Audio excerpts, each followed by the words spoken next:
स्वागत है आप सभी का। देखिए, धनु राशि के जातकों को थोड़ा सा सतर्क रहने की आवश्यकता है। आज की वीडियो जैसा कि हम नियमित रूप से 12 राशियों का जो गुरु बृहस्पति का जो परिवर्तन हुआ इस 2 जून 2026 से कर्क राशि में गोचर हो रहा है गुरु का, बृहस्पति का, तो इसका 12 राशियों पर क्या प्रभाव पड़ेगा, किस राशि पे अच्छा किस राशि पे बुरा। तो 8 राशियों का हमने दे दिया वृश्चिक राशि तक का। तो धनु राशि के जातक के लिए थोड़ा सा जो बृहस्पति का प्रभाव है उसमें थोड़ी सी सतर्कता धनु राशि के जातकों को बरतनी होगी, क्योंकि अष्टम स्थान पे बृहस्पति बैठेगा। तो यद्यपि अष्टम स्थान है तो वहाँ से बहुत सारे लाभ भी होंगे। जैसे मान लिया अस्थाई संपत्ति का लाभ हो सकता है, या आपको मान लो कोई स्थिर संपत्ति, मान लिया पैतृक संपत्ति मिलने वाली है, या वसीयत वगैरह इस तरह का कोई है योजना चल रही है।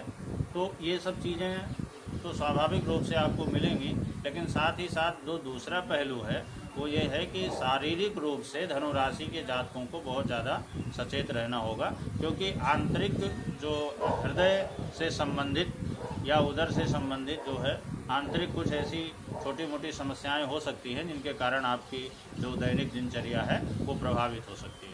तो धनु राशि के जातक के लिए सबसे जो सतर्क रहने वाली चीज़ है वो यही है कि स्वास्थ्य का विशेष ध्यान रखना होगा। लाभ होंगे, अस्थायी लाभ होंगे, परंतु शरीर पे इसका असर ज़रूर पड़ेगा, क्योंकि अष्टम स्थान में बृहस्पति गोचर करेगा तो इसका असर ज़रूर पड़ेगा। साथ ही साथ कुछ अनचाही यात्राएं होंगी। बाहरी जो क्षेत्र है वहाँ से जो कार्य बनने का जो प्रतिशत है, जैसे मान लिया किसी कार्य की उम्मीद लेकर के गए और उम्मीद के अनुसार यानी आशानुरूप सफलता न मिलना, तो उसमें जो है कई सारी इस तरह की अनचाही यात्राएं भी हो सकती हैं। यद्यपि उसमें धार्मिक यात्राएं भी सम्मिलित होंगी। धनु राशि के जातकों के लिए यात्राओं का भी योग बनेगा।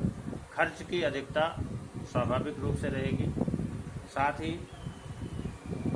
धन, कुटुंब और बंधन का जो योग है, यानी पारिवारिक दृष्टिकोण से धन का जो कोष है उसमें भी दिक्कतें हो सकती हैं, यानी थोड़ा सा असंतुलित हो सकता है।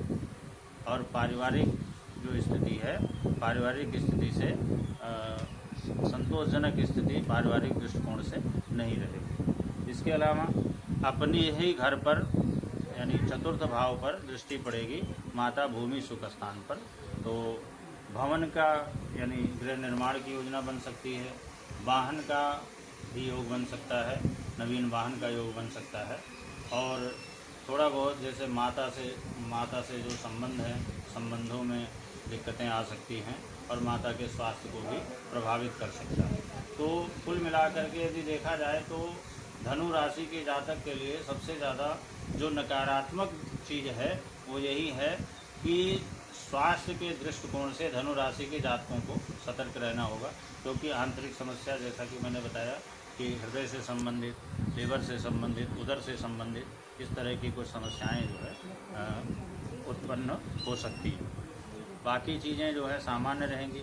धन के कोष में जैसे मैंने बताया कि थोड़ा बहुत असंतुलन की स्थिति हो सकती है, और नए वाहन का योग बनेगा, भूमि का योग बनेगा, ये सब चीज़ें होती रहेंगी। और साथ ही साथ जैसा मैंने बताया कि अस्थायी संपत्ति का लाभ होगा। लेकिन यही है कि कुल मिलाकर के शारीरिक रूप से, शारीरिक दृष्टिकोण से धनु राशि के जातकों को सतर्क होना, उसमें बृहस्पति से संबंधित जो भी यथाउचित उपाय है अगर वो कर लिया जाए, तो पूर्वोपाय कर लिया जाए, तो संभवतः जो आने वाली जो परिस्थिति है या जो भी समस्याएं हैं वो उनसे पूर्णतः जो है निजात मिल सकती है।